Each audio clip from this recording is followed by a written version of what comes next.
नमस्कार भाइयों, जय गौ माता जय गोपाल। रोहित भैया और मैं दोनों एक मिशन लेके निकले और ये प्रण लिया था कि आप तक ऐसी बातें पहुंचाए, क्यों एक प्रचारक के रूप में गाय के विषय और गाय की बातें आप सब तक पहुंच पाए। इसी विषय को लेकर आज घर बार छोड़ के, सभी चीज़ें छोड़ के यहाँ पर बाड़मेर पहुंचे और मेरे और रोहित भैया के सबसे प्रिय मित्र और भक्त, गाय के सबसे बड़े भक्त जिन्हें मैं कह सकता हूँ, खेमाराम जी आर्य, और इनसे बड़ा भैया सज्जन आदमी। जी बिल्कुल, मैंने जीवन में इनसे अच्छी भक्ति भावना वाला व्यक्ति नहीं देखा। इनसे बड़ी जानकारी वाला कोई व्यक्ति। सबसे पहले खेमाराम जी, अपने घर के बारे में बताओ, जिस घर में आप रहते हैं। ये इस थार का ऐसा पौधा है जो बड़ा शीतल और सबसे ये मदर पौधा है जी।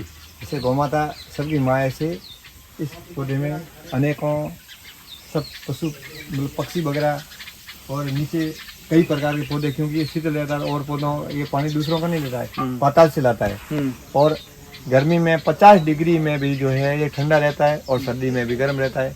एकदम जैसे गौ माता का गोबर की विज्ञान है कि वो सर्दी गर्मी में सम रहता है, ऐसे जैसे हमारे थार की गाय की क्या विशेषता है, 50 डिग्री गर्मी सहन कर लेगी और 0 में भी रह जाएगी, क्योंकि उसमें अद्भुत विशेषता है।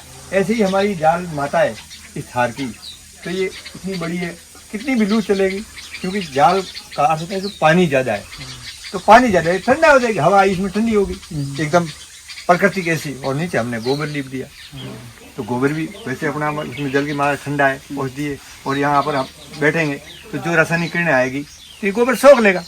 जो आजकल हम बड़े बड़े फोन रख रहे हैं, उसके पीछे अगर हम जो एक गूगल के छाल और उसको अगर गोमे में करके उसके पीछे लगा देंगे तो हमारी बॉडी पे जो है क्या बोलते हैं, नेगेटिव ऊर्जा नहीं जान देगी, नहीं तो क्या कि वो जहर है जी। तो इसलिए अगर हम जहाँ भी रहते हैं, रात वगैरह में भी अपना फ़ोन जब रखते हैं तो जैसे गोबर वगैरह इसका लिपा या ऐसा कुछ बनाता है उसमें रख दे, ताकि वो जहरी वो आएगी। ऐसा नहीं करना, गोबर का बना हुआ स्टैंड बन जाए, स्टैंड होना चाहिए जो उसमें वो रख दे। बड़ा पवित्र मानते हैं इसको, पवित्र मानते हैं, ये बहुत अच्छा है एकदम। तो ऋषि मुनि ऐसे पौधों के साथ रहते थे। एक जो है पत्ता भी जो है हम ना तोड़े, क्योंकि ये भी ऑक्सीजन दे रहा है। मतलब कितने प्रकृति से जुड़े थे, इतना भी ना तोड़े, हमने बढ़ाया नहीं। प्रकृति की बात कर रहे हैं, आवाज देखिए पक्षियों की, देखो, क्योंकि सब अपनी अपनी आवाजें दे रहे, नहीं तो हम कहीं साउंड चला रहे, वो कितना ध्वनि प्रदूषण, इतने अलग अलग आवाजें प्रकृति ने पता नहीं अनंत प्रकार के जीव जंतुओं को पैदा किया। इतने जीव हैं यहाँ, कीड़ी मकोड़ी से लेकर सांप तक सभी रहते हैं। सांप भी यहाँ रहता है और उसके बीच में आप रहते हैं। रात को भी ऐसा नहीं है अंदर जाना है। सांप जो यहाँ एक बहुत बड़ा सांप कई बार घूमता रहता है, क्योंकि यहाँ सांप जहाँ रहता है, हमारे ऋषि मुनि बोलते, वो जो हवा में जहर उसको पीता है जी। तो अब जब हवा में वो जहर को पी लेगा तो अपने शुद्ध हवा मिलेगी। शिवजी बहुत बड़े वैज्ञानिक थे, मगर हम शिवजी की विज्ञान को नहीं सुन पा रहे कि वो वैज्ञानिक कैसे थे कि जहाँ नंदी रहता है तो अपना में नंदी पूरी प्रकृति को ऐसे सूर्य की तरह शुद्ध किरणें छोड़ता है। और ऐसे ही हमारे जैसे धुआं अंदर चल रहा है, वो भी शिवजी की विज्ञान है कि वो प्रकृति को चंद्रमा युक्त कर दे। ये धुआं चंद्रमा की शीतलता 24 घंटे देगा, नहीं तो चंद्रमा की शीतलता आपको सवेरे 3 घंटे ही मिलेगी, ये 24 घंटे दे रहा है। और जहाँ नंदी रह रहा है 24 घंटे की सूर्य की तरह पावर देता रहेगा। और फिर जो सांप जहाँ रहेगा और जहरीली हवा को पी लेगा। यानी ये सब मिलकर प्रकृति को इतना शक्तिशाली बनाते हैं। ये बहुत गहरी विज्ञान, इसलिए हमारे बुजुर्ग बोलते थे कि प्रकृति में सबसे ज्यादा शक्ति कहाँ रहती है, एक तो नंदी भगवान के पास, एक पहाड़ के पास। नंदी भगवान शिव जी पहाड़ों में रहते थे, नंदी भी रखते थे। इसलिए हमारे ऋषि मुनि बोलते थे, राम जी वहाँ क्यों गए, क्योंकि बच्चा गर्भ से लेकर 14 साल तक उसमें बल कम रहता है, तो बल ज्यादा कहाँ है, ऋषियों के रिसर्च है, बल सबसे ज्यादा पहाड़ों में और जहाँ पेड़ पौधे, जहाँ ऋषि मुनि तपस्या करते हैं, नंदी भगवान जहाँ रहते, क्योंकि नंदी तो ऋषि मुनियों के पास रहते थे, तो वहाँ ताकत ज्यादा। इसलिए राम जी की बहुत बड़ी विज्ञान है। आज हम सुन नहीं पा रहे, शादी के बाद तो कहाँ जा रहे पता नहीं, कहाँ होटलों में हनीमून मना रहे, तो बर्बाद नहीं होंगे क्या होंगे। हम जो 16 संस्कार की विज्ञान पूरी भूल गए, गाय की पूरी विज्ञान भूल गए, तो ये भयंकर जो है। मैं देख रहा हूँ आपने 16 संस्कार की बात की, गौ विज्ञान, पंचगव्य चिकित्सा, 16 संस्कार विज्ञान, आप ये कोई एक बोर्ड लगा है, तो इसके बारे में बताइए, ये क्या है, जो आपका एक मिशन सा मुझे लग रहा है, ये क्या चीज है। राजीव दीक्षित जी की तस्वीर भी नजर आ रही है, इसके बारे में बताइए। कृष्ण जी की लगाई हुई है, जी शिव जी की भी लगाई हुई है, क्योंकि ये अपना में ये बहुत बड़ी विज्ञान है कि हमारी बॉडी के अंदर जो है 5 अन्न और 5 प्राण पाए जाते हैं। जब 5 अन्न जो मिलते ही आपके अंदर हृदय में सूर्य की तरफ प्रकाश हो जाएगा, ये विज्ञान कृष्ण जी की है। उसके बाद में 5 अन्न मिलते तो प्राण, फिर प्राण के बाद अपान, समान, उदान और व्यान। जब हमारे अंदर 5 प्राण भी होंगे तो हमारे अंदर चंद्रमा पैदा हो जाएगा। तो ये चंद्रमा रखते थे, ये सूर्य रखते थे, यानी हृदय में और बाहर अंदर और बाहर पूरे ब्रह्मांड से जुड़कर ये बहुत बड़े वैज्ञानिक थे। ऐसी विज्ञान हम सबको आनी चाहिए। फिर जो है चंद्रमा आपने धारण किया का अर्थ है कि माँ के गर्भ लेके सूर्य शरीर छोड़ने तक चंद्रमा की तरह हमारे अंदर वो, क्योंकि चंद्रमा एक न्यूट्रल पावर है, हमारे आध्यात्मिक की न्यूट्रल पावर है, ठीक है ना। अर्थ पावर और न्यूट्रल, जैसे परमाणु सिद्धांत हमारी बॉडी में ऐसे ही ऋषि मुनि वैज्ञानिक थे, मगर उन ऋषियों में इतनी गहरी विज्ञान हम भूल गए। तो 16 संस्कार चंद्रमा की वो पावर सिखाते, सिर्फ 16 ही क्यों रखे, चंद्रमा न्यूट्रल है तो इसलिए 4 पावर धरती माँ से ले रहा है, 12 सूर्य ले रहा है। ऐसे ही गौ माता 4 पावर दे रही है, नंदी भगवान 12 पावर दे रहे, दोनों मिलके बहुत बड़ी 16 पावर जो अंदर की एकदम दिव्य, क्योंकि पावर और अर्थ मिलते ही न्यूट्रल बनता है। न्यूट्रल आध्यात्मिक विज्ञान है, वो आज नहीं है। ऋषि मुनि बहुत बड़े वैज्ञानिक थे, ऐसे वातावरण रहे। माँ के गर्भ से ही हम ज्ञान सीखना शुरू करें, और जितना माँ के घर में 90% ज्ञान सीखता है। इसीलिए राम जी जो वन में गए, क्योंकि वहाँ ऋषि मुनि बहुत ब्रह्मांड से जुड़े हुए थे। ऋषि का ब्रह्मांड से जुड़े हुए, उसके बाद माँ बाप को भी जुड़ना चाहिए, तब बच्चा पैदा करना चाहिए। अब जुड़ नहीं रहे, संसार से जुड़ रहे, फिर वो भोगी पैदा हुआ। ये देखो हमारे क्या जोड़ बाकी गुणा भाग 4 विज्ञान है। पहले माँ बाप सबको ईश्वर से जुड़ना चाहिए। जोड़ने के लिए कौन? ऋषि, जो वैज्ञानिक पूरे ब्रह्मांड से जुड़े, उसके पास जाएंगे तो जुड़ेंगे। उसके बाद में हम जुड़ने के बाद बाकी करें, फिर संतान पैदा करें। उसके बाद वन में आके हम फिर कई गुना ज्ञान को करें, फिर सन्यासी बन के भाग करें, बांटे। ये बड़ी विज्ञान थी, वो भी लुप्त होगी। बहुत बड़ी ऋषियों की विज्ञान पूरी खत्म हो गई, उस पर कोई रिसर्च नहीं करा, कोई चल नहीं रहा। भी जोड़ नाम क्यों रखा, बाकी क्यों रखा, गुणा क्यों रखा, भाग क्यों रखा, गिनती 9 तक ही क्यों है, 10 क्यों नहीं। बहुत बड़ी विज्ञान, पूरे ब्रह्मांड की विज्ञान। फिर 7 बार उसमें सबसे पहले रविवार है, 5 अंश से सूर्य, फिर 5 प्राण से चंद्रमा। तो ये 7 बारों की पूरी ब्रह्मांड की विज्ञान है, वो पूरी लुप्त होगी। और हम पूरे अंग्रेज में जी रहे, यानी भोग में जी रहे।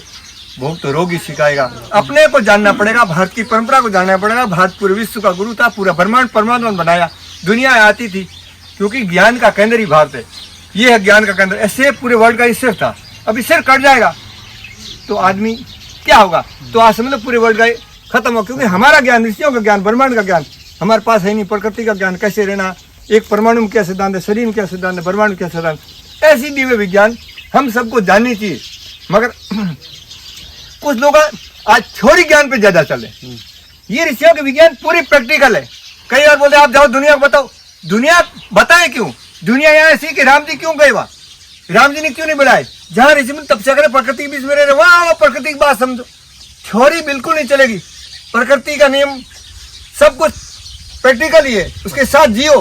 प्रकृति विज्ञान है, बाकी सब अज्ञान है। विज्ञान प्रैक्टिकल मानता है। हाँ, प्रैक्टिकल मानता है। तो आज तो बस थ्योरी पढ़ा रहे, बड़ी बड़ी बिल्डिंग हम क्या थ्योरी पढ़ा रहे, मुगलों की और उनकी ईसाइयों की। प्रकृति विनाश की बात, ऋषियों की बात तो है ही नहीं उसमें। प्रकृति का नियम नहीं आ रहा, शरीर के बारे में कुछ भी पता नहीं। जितने भी ये जो टर बना रहेगा ना उन्होंने, actor, master, doctor, actor, cricketer, collector, ये टर नहीं है, ये देश के सत्यानाश है। ऋषि शब्द तो हटा ही दिया। आचार्य शब्द जो प्रकृति के साथ जीवन जीते थे, आचरणों में लाते थे और दुनिया को बताते थे। जब तक हम आचरण में लाए, हम अपने अनुभव नहीं लाए, तो दुनिया को क्या बताएं? ऐसे ऋषि मुनियों का ज्ञान, दिव्य ज्ञान, पूरा आध्यात्मिक विज्ञान दुनिया को देते थे। अब आध्यात्मिक तो हटा रही, भौतिक। अरे भौतिक बिना आध्यात्मिक क्या भौतिक? ऋषि मुनि, अब जो मैं कई बार बच्चों को स्कूल जाता, मैं बोलता हूँ आप बताओ भाई, आपने भौतिक और केमिस्ट्री पढ़ी, वो क्या है? हमारे ऋषि मुनि जानते थे, भौतिक यानी पंचभूत, केमिस्ट्री यानी 5 रसायन गाय की, बस ये तो बड़ी पढ़ाई है। फिर हमारे ज्ञान चाहिए खान पान रहन और सहन। खाना क्या चाहिए, क्या पीना चाहिए, कैसे स्थान पे रहना चाहिए, कब सोना चाहिए, कब उठना चाहिए, ये भी नहीं आता है। पंचभूतों से बना शरीर। ऋषि जी आ जाओ, ऋषि जी कई दिनों से यहाँ बहुत तपस्या कर रहे हैं, आप भी आओ, आपको कुछ बोलना है। तो पंचगव्य चिकित्सा के बारे में थोड़ा बताइए कि कुछ पंचगव्य में यहाँ ऐसा क्या कुछ आप कर रहे हैं? या पंचगव्य से हम सभी बीमारियों का निदान कर रहे हैं। हमें महाराज जी आपको कितने दिन हो गए? मेरे को 13 दिन हो गए आज। तो महाराज जी को पूछो पंचगव्य के बारे में कैसा लग रहा है? मेरे को बहुत अच्छा लग रहा है। मैं बिल्कुल ही 50 से 60% ठीक हो गया हूँ। तकलीफ क्या थी आपको? मेरे को वात पित्त कफ जो 3 शरीर में क्या तकलीफ हो रही थी? मतलब शरीर के अंदर मेरे को पीछे नसें खसती थी और मेरा दिमाग काम नहीं करता था। आंखों के अंदर 1 साल के अंदर -3 पॉइंट जो हमारी रोशनी कम हो गई थी, मतलब किडनी काम नहीं करी थी, भूख नहीं लगती थी और रात को सोता हूँ नींद नहीं आती थी, टाइम से सुबह उठ नहीं पाता था। और मेरे को बहुत तकलीफ रहती थी और ऐसे मेरे को ऐसे दिल में डर लगता था कि अभी दम निकल जाएगा, अभी दम निकल जाएगा, इस प्रकार का डर लगता था मेरे को। तो 13 दिन हुआ आपको यहाँ? अब मैं 13 दिन हुआ हूँ और मैं बिल्कुल ठीक महसूस कर रहा हूँ, एकदम तंदुरुस्त हो गया हूँ। और क्या क्या सेवन करते थे आप, क्या बदलाव किया आपने अपने में यहाँ पे? यहाँ आने के बाद में मेरे को पहले योग ऋषि गो ऋषि खेमाराम जी आर्य साहब ने मेरे को पहले काढ़ा पिलाया। उनका मेथड तो मैं इतना नहीं जानता हूँ, अभी उसका लिए मैं सीखने की कोशिश कर रहा हूँ, रिसर्च में लगा हूँ। और एक काढ़ा पिलाते थे, उसके बाद में मेरे को खटखीर पिलाते थे, खटखीर राब। राब वो भी अच्छी पिलाते थे। और शाम को मेरे को घी और दूध देते थे, 2 टाइम राब लेता था और शाम को काढ़ा, रात को दूध मुझे वो घी डाल के, देसी घी गाय का डाल के मेरे को पिलाते थे। अब कैसा लग रहा है स्वास्थ्य में आपको? तो 12 दिन में क्या हुआ कि वो जो चल रहा था उससे बाकी तो सब ठीक हो गया था, लेकिन मेरे को सर्दी जुकाम ने ऐसा मतलब पित्त बढ़ रहा था। तो कल ही गुरुजी ने एक ऐसा दिमाग से चिंतन करके और सोचा कि ये तो आपका पित्त बढ़ गया ज़्यादा, इसलिए इसका दवाई और परिवर्तन करना पड़ेगा।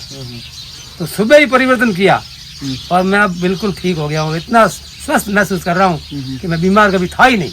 तो ये ताकत है। तो ये ताकत है।